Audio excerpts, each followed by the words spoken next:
The Philadelphia Eagles officially begin practicing for 2024 training camp in the NovaCare Complex tomorrow. How much should we expect the youth to carry this football team starting tomorrow? We'll get into it coming up next right here on the Locked On Eagles podcast.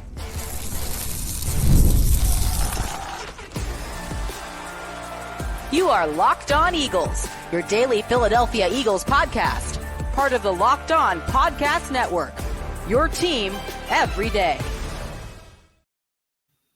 Welcome in, Eagles fans, to this Tuesday edition of the Locked On Eagles podcast. Happy Training Camp Eve. We're brought to you by FanDuel. Make every moment more as playoffs wind down. The sport stops sporting like we want them to, but this summer, FanDuel is hooking up all customers with a boost or a bonus daily. That's right, there's something for everybody every day, all summer long. Visit FanDuel.com to get started. I normally do not wear jerseys and a lot of Eagles memorabilia on the show, but it's the day before camp.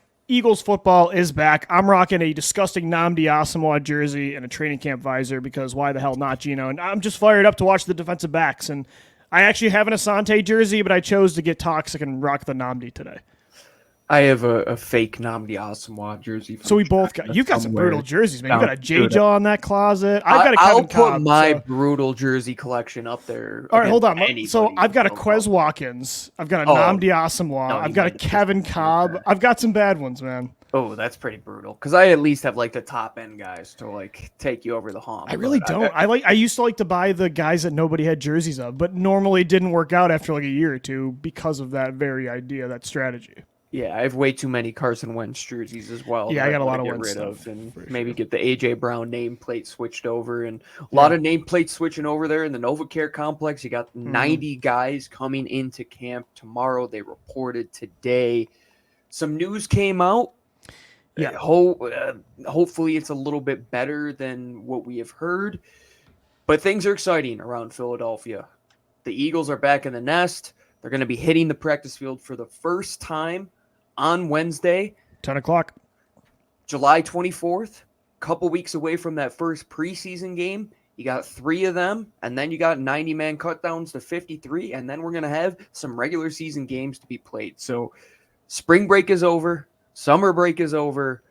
NFL is finally back. And the Philadelphia Eagles, It's going to be great to sit on Twitter for an hour and a half every day to read through Jimmy Kempski and Bo Wolf and Zach Berman and all of the great Reuben Frank, the great beat writers in Philadelphia Eagles history, tweeting about 90-man players on the roster that we probably won't hear about many of them after training camp, but that's the best part about it is that we fall in love with some of these names, and we all have our camp loves that we remember. I have my Paul Turner love that I think a lot of us do. Ifeanyi Moma for me. Ifeanyi Moma. Or Carlton Agudosi. It's always the giant receiver that doesn't make the team.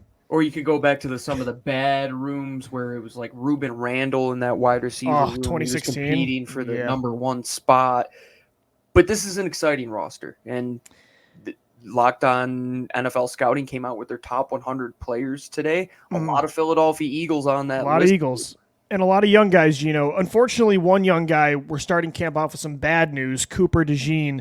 He will, according to Jeremy Fowler of ESPN, will be sidelined on the NFI list for 3 weeks with a hamstring injury. He suffered it, according to the tweet, he was caught in an awkward position during offseason training. The Eagles are confident in a quick recovery that he'll contribute as expected this season. So, again, he's only going to be out for 3 weeks, right? He's going to be back in August. But it is kind of disappointing because I think one of the things I was looking forward to the most, I said on the show the other day, was following along the progress of Cooper DeJean, seeing where Vic Fangio uses him. Is he getting first-team reps? Do they want him as the primary slot defender, or is he actually in an open competition with Avonte Maddox, Tyler Hall, some other young corners maybe Fangio's going to try in the slot? Maybe it's Quinyon Mitchell, Keely Ringo, probably not, but Isaiah Rodgers could translate inside. So it was going to be interesting to see, is this an open competition? Is DeJean the leader in the clubhouse? We're going to have to wait. And that is disappointing because I think he was the favorite to start and still could be. But remember, this is a new position for a rookie, and missing 3 weeks of practice now is not ideal. So 3 weeks from today would put us at August 13th. So that would put us in the second week of the preseason, right before that second preseason game. If they can get him back for a half of that third preseason game just to get his legs underneath him ready to go for week 1, I think that's ideally where you would want him to be. I'm with you. I would love to see where he is going to line up. He is one of those guys that I wish they could put a heat map out of where they were on the practice field during like 11 on 11s, where I you totally can agree. see if he's lined up as an overhang player in the seam areas as that pseudo safety. We got to get our guy Chris Franklin on that to snap count for us. Yeah, we'll shout out one of those beat writers if they can give us some Cooper DeJean updates when he comes back. But that's the best part about it, is figuring out the pieces of the puzzle. Like, where is Cooper DeJean going to be? Is Quinyon Mitchell going to be the first guy up? But to preface all this, do not overreact at where these guys are getting their snaps. They're going to be taking snaps with every single unit.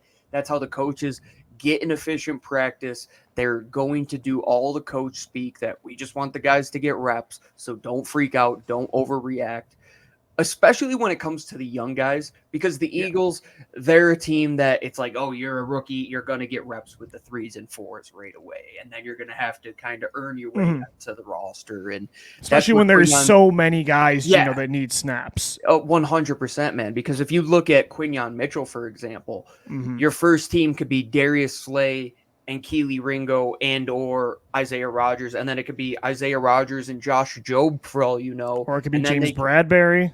And then they could just put the young guys down the roster, and that's just for the first few days of camp. But then as we get closer to that first preseason game, people will start to take shape. And absolutely. To figure out the pieces of the puzzle, where they line up in the depth chart, who truly is taking that next step as opposed to being just a camp body. Totally agree. And especially when you're having new coaches come in, Gino, that's even more a reason to not they have to get eyes on you and evaluate you. Exactly. They want to see everybody in every a new scheme, position. seeing what they can do in different spots. Especially Fangio wants you to be versatile. He's going to use you all over the place. So, I wouldn't read too much into it. And I'm probably a hypocrite. I'll probably do it tomorrow. Get mad when Quinyon's on the third team. Overreact to a couple tweets. But this is past Lou telling future Lou to relax, because with the new coach and with it being the start of camp, and like Gino said, there's being so many young players, it's going to be musical chairs. But one thing, again, Gino, that I'm bummed about the DeJean injury is, again, the slot position has been such musical chairs over the last few years because Avonte Maddox hasn't been able to stay healthy, that I was hoping DeJean would be the leader in the clubhouse. And again, he still can be. It's only a 3-week injury, but it would have been nice to really have him start to grow and kind of grab hold of that spot, because, again, like, now that he's hurt, Maddox is the leader in the clubhouse to be the first team slot corner right now. And like, you have Tyler Hall and some experimental pieces in the slot, but overall DeJean, I think, is your best chance to be consistent in the slot this year for the majority of the season. Well, to take him out of the equation for Fangio, this kind of opens up a door to say, hey, let the best man win there. Sure. And then we kind of have like the number one contender of whoever won this quote unquote small competition before DeJean comes back. Right. And then you kind of just let it play out. If that player, who would be Tyler Hall, Avonte Maddox, player X in the rotation, can they beat out Cooper DeJean to be that full-time player? Because at the same time, we know that all of these guys, and even the depth pieces in this defensive back room, are going to play snaps for this team. This is just trying to figure out where these guys can play the bulk of their minutes. If they are a majority inside, outside, are they versatile like a Quinyon Mitchell, where we're projecting him to see if he could play inside without a Cooper DeJean in the lineup? And if I'm Quinyon Mitchell and I see Cooper DeJean not at practice, but I see the ones are up on the outside and there's an opening in the slot, if I'm one of those young guys, I'm going to say, can I get reps in the slot? I think all of them at should. Least try to cross-train. I mean, Eli Ricks from last year, he's got to be the incumbent right now. We haven't talked much about him in that Good position. point. He played more in the slot last year than minutes for them in that role last year. No, absolutely. And I think there's so many young guys that are going to see the field, because that's what this defense pretty much is made up of, Gino, for the majority of the personnel, especially on the second and third level. Coming up next, I do want to get into the youth and how much we should expect Vic Fangio and Kellen Moore to play young guys throughout the offseason, training camp, the preseason, and then the regular season. Saw an interesting article about some research about their past tendencies with this exact topic. So we'll get into that coming up next right here on the Locked On Eagles podcast. Today's episode of the Locked On Eagles podcast is brought to you by LinkedIn Jobs. When you're hiring for your small business, you want to find quality professionals that are right for the role. That's why you got to check out LinkedIn Jobs. They have the tools to help you find the right professionals for your team faster and for free. LinkedIn isn't just a job board. They help you hire professionals that you can't find anywhere else, even those who aren't actively searching for a new job. They might be open to the perfect role. In a given month, over 70% of LinkedIn users don't visit other leading job sites. So if you're not looking on LinkedIn, you're not looking in the right place. On LinkedIn, 86% of small businesses get a qualified candidate within 24 hours. Hire professionals like a professional on LinkedIn. Again, 2.5 million small businesses use LinkedIn. Get in on the action with LinkedIn. Post your job for free at linkedin.com/LockedOnNFL. That's linkedin.com/LockedOnNFL to post your job for free. Terms and conditions do apply. Thanks so much for making Locked On Eagles your first listen each and every day. Guys, you watching Fox Sports or ESPN on your TV all day, got to turn down the volume with all the shouting. Make the switch to Locked On Sports today. It's a free 24/7 streaming channel programmed for you every day to bring you the biggest stories without all the screaming. Locked On Sports Today brings you can't-miss analysis, opinions, and news. Streaming 24/7 on YouTube or the free Amazon Fire TV channels app. Part of the Locked On Podcast Network, your team every day. So we've been talking about the young guys, and that makes up a lot of the Eagles roster in 2024. And I saw an interesting article, Gino, this week about the past tendencies of Kellen Moore and Vic Fangio when it comes to trusting young guys to not just be rotational pieces on offense and defense in year one, in year two, but also to be like full-time starters. And it was interesting. I would have guessed, and maybe this is just stereotypical because Fangio's an old school, older defensive-minded coach. Kellen Moore is the young former quarterback from the Mountain West, Boise State, creative offense, that he'd be the one trusting the youth, and Fangio wouldn't. But it was interesting to see the research. Fangio has actually been the guy that really leans on first and second year players a lot more than Kellen Moore. And I think that's a good thing because Fangio's the one we want to be willing to play young guys, because that's what Howie Roseman is betting on for this defense, right? Is the panning out of first and second year players. Like, that's what he's hedged his bet on. The thing that cannot happen is Vic Fangio gets stuck in this old school football guy type of mindset where he can't adapt his foundation of cover six to this new generation. And therefore Bradbury's playing and Zach Bond and just, guys that are not better than other personnel on this team. Because one, that just continues to show that there is a potential discrepancy between the front office and the coaching staff when it comes to the players that they are trying to get on board. Two, are you getting the right players in the building? And three, do you have the guys in place to develop them correctly? Because if Fangio is relying on it, James Bradbury, well, what the heck were the other guys, the young guys at cornerback doing in the I don't need Jim Schwartz all over again. No, you cannot go down that route once again. So to see that's inspiring for the youth, right? Yeah. The things we have heard from the Jalen Carters and Jordan Davis and some of the other young guys on that defense over the OTAs, and we'll hear more about it throughout training camp. It seemed like they were kind of all in on what Vic Fangio was bringing to the table. And we'll see if things do change when the rubber hits the road and they actually get on the football field. But if he says, I'm building my defense around Jalen Carter and I'm going from there, well, you're already a step in the right direction. And it seems, which Zach Berman put out a great article the other day, that he's all in on Jalen Carter being the precipice of and Howie isn't given him much of a choice, Gino. Most of the personnel is first and second year players that are first and second round picks. There aren't a lot of Jalen Mills and you're kind of having his hand forced a little bit, but at the same time, it's all in best of the team. But at the same time, like Zach Bond was getting first-team reps at inside linebacker at OTAs, and they do have some veterans that they could play in the secondary over younger guys. And I hope that's not the case because we saw, Gino, there was clearly a disconnect between the front office and coaching back during the Jim Schwartz era of this defense where Howie Roseman was drafting kids and Jim Schwartz just, it didn't feel like, and I'm thinking about Rasul Douglas, but also Sidney Jones. And there's a lot of instances.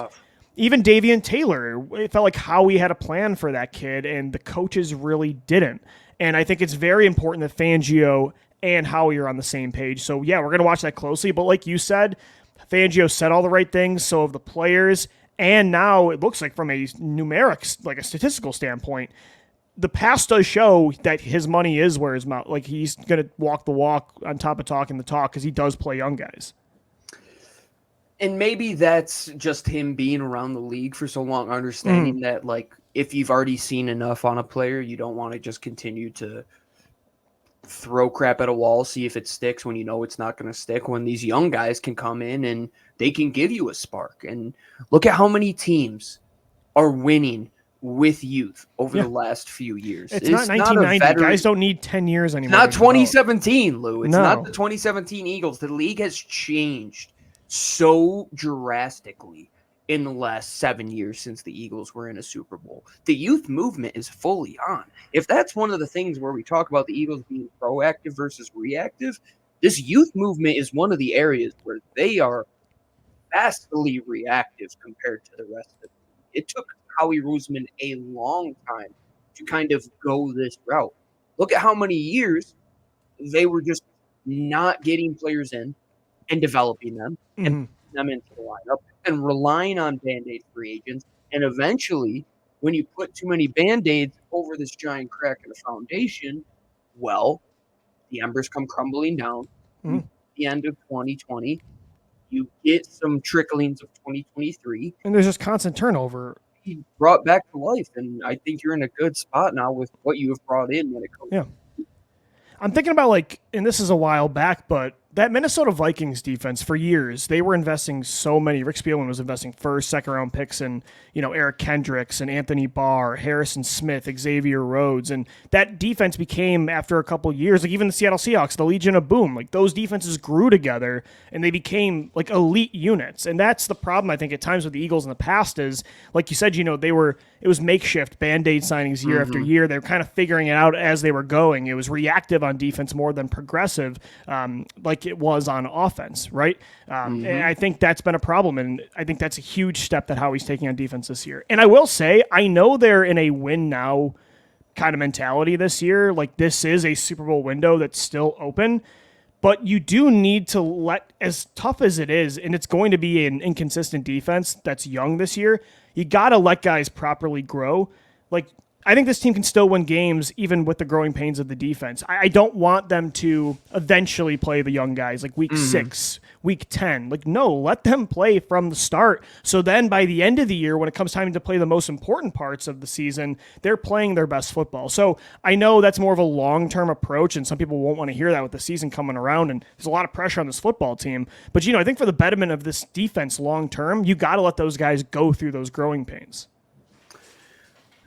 I think you made a really good point about how a team like Minnesota, when they were drafting all those guys together, and I think more recently about Baltimore and how great they have kind of been doing that. You got Kyle Hamilton, and then they had Patrick Queen in that equation as well, and then you can add countless guys. Justin Matabuke, and I mean, the list goes on and on, and they understand what it is to create that culture and create that identity, and that's so reminiscent to the early 2000s with the Eagles, because what that team was a defensive-minded team that brought in a collection of young talent that they let mold together. When they went and signed Javon Curse in 2006, that was like, this is the oldest guy. That's a great on point. The roster. That was the last time. Because we are that's pretty so young true. Still. When was the last time? That was the last time they built the defense really through that long-term approach. Like, it wasn't free agency and short-term contracts. And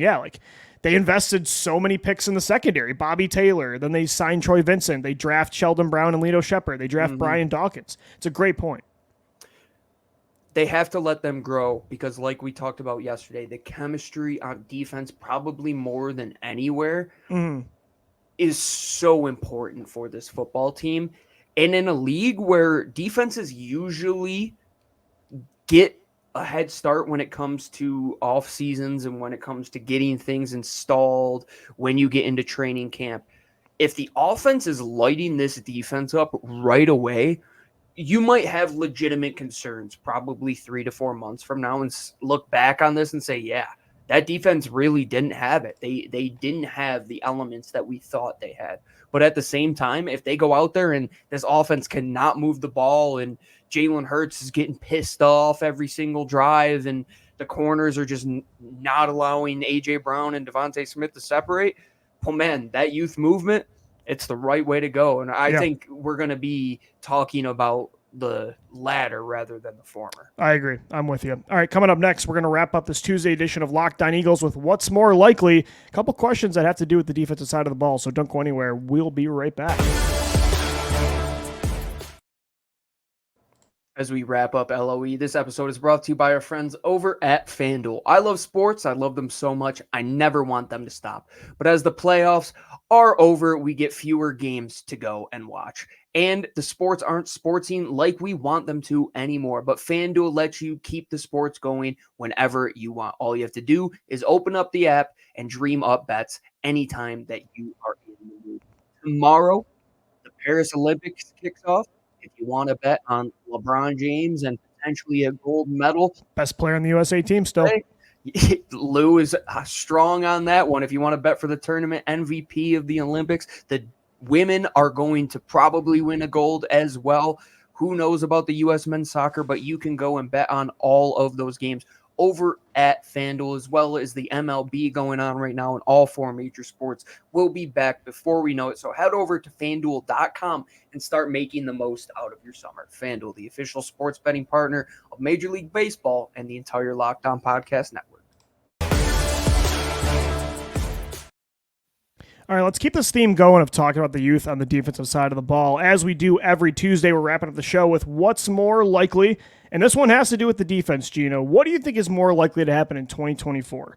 Jordan Davis, and we had an interesting discussion yesterday about Jordan Davis and Milton Williams. What's more likely on defense? Jordan Davis has more sacks this year than Milton Williams, or Sidney Brown leads all safeties for the Eagles in interceptions. That's probably Jordan Davis. You think so? Simply because I think Chauncey is just like too high of a hurdle for Sidney Brown to kind of overcome in that department, because that's his bread and butter. That's Chauncey's bread and butter, is being a guy who's just around the football. Sidney Brown, he'll get there. The instincts are something that has been in his bag, but he's got to get back healthy. He's got to be on the football field. Chauncey Gardner-Johnson, he came back after an injury last year, came back at the end of the season, still played pretty good football. You know he's going to come out there and do that once again. Same with Reed Blankenship.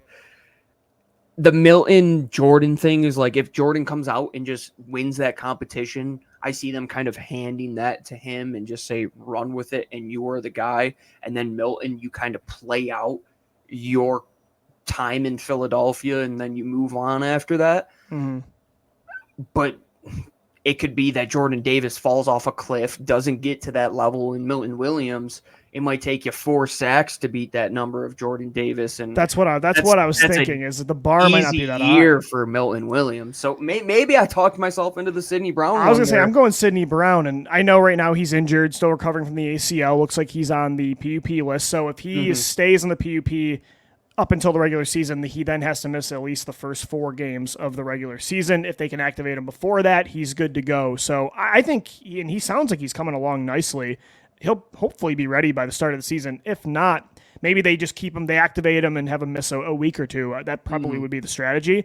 I have big hopes for Sidney Brown. I think he's kind of getting lost in the weeds of the secondary talk, and I think in year 2 he could take a big step in a defensive scheme that I think he fits better in than what they were doing last year. So I think you're right. Like, CGJ is a ball hawk, and we saw that in Philly 2 years ago, and for the majority of the year he was leading the league in interceptions. But I just, as much as Jordan Davis, I'm hoping he can still be that guy and take that step this year and be conditioned and be the pass rusher. Honestly, the first half of the year, like, he actually was getting to the quarterback somewhat the first month, where he had 2.5 sacks, but then again, the variance with Jordan Davis is just too lopsided, where I'd probably lean Sidney Brown. And because Milton Williams in a bigger role this year, Gino, he's just a better pass rusher than Jordan Davis, even if Davis improves. So, but it's close. That's why I don't know. I thought between the two, one more point on the Sidney Brown thing. It's like, if Chauncey is going to play probably closer 15 yards and in, and Sidney is more that Justin Simmons type of player that can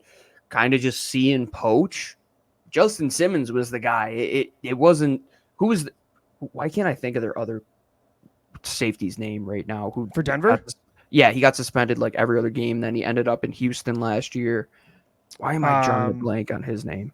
I'm drawing a blank too. Yeah, Kareem Jackson? Kareem Jackson, yeah. So if like the Kareem Jackson role is more to Chauncey Gardner-Johnson and Reed Blankenship's doing, and then Justin Simmons' role is more of what Sidney Brown can be, maybe is like that high safety that can just poach on the back of those quarters and those cover two looks. Maybe he does have a crazy ball hawk type of season where he's not asked to play man coverage and he can keep his eyes right. He's not being asked to play in the slot to the quarterback. Yeah, I think I'm going Sidney Brown, but I think it'll be close. Davis, it's an interesting discussion. Yeah, the Jordan Davis Milton Williams combo is something to watch closely this year. Like there's a lot of questions with that, kind of like the rest of this defense. But yeah, I would lean Sidney Brown. But it's exciting to watch those guys for sure, and we get to watch them all starting tomorrow. Training camp practice does begin at 10 a.m. Eastern time. Hear from the guys at the media as well on Twitter. Of course, got the coaches talking, a lot of the players. Got a lot of content for you coming up right here on the Locked On Eagles podcast. The Dead Zone is officially over. We got you covered 5 days a week. Thanks so much for making us your first listen each and every day. That'll do it for today's edition of the show. For Gino Camilleri, I'm Lou DiBiase signing off. Thanks so much for downloading, watching, and listening. And let's go Birds. Fly, Eagles, fly.